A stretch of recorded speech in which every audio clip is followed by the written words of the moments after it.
2026-27 സാമ്പത്തിക വർഷത്തെ ഒന്നാം പാദത്തിൽ 24.91 കോടി രൂപ അറ്റലാഭം നേടി ധനലക്ഷ്മി ബാങ്ക്. മുൻ സാമ്പത്തിക വർഷം ഇതേ കാലയളവിൽ 12.18 കോടി രൂപയായിരുന്നു ബാങ്കിന്റെ അറ്റലാഭം. ഒന്നാം പാദ പ്രവർത്തന ലാഭം 51.45 കോടി രൂപയാണെന്ന് ബാങ്ക് അറിയിച്ചു. കഴിഞ്ഞ സാമ്പത്തിക വർഷത്തിലെ ഇതേ കാലയളവിൽ പ്രവർത്തന ലാഭം 33.28 കോടിയായിരുന്നു. മൊത്തം വരുമാനം 18.96% വളർച്ച കൈവരിച്ച് 484.25 കോടി രൂപയായി ഉയർന്നു.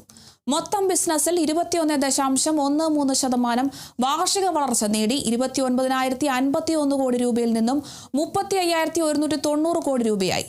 ഒന്നാം പാദത്തിലെ സാമ്പത്തിക ഫലം വളരെ പ്രോത്സാഹനജനകമാണെന്ന് ധനലക്ഷ്മി ബാങ്ക് മാനേജിംഗ് ഡയറക്ടറും സിഇഒയുമായ അജിത് കുമാർ കെ പറഞ്ഞു.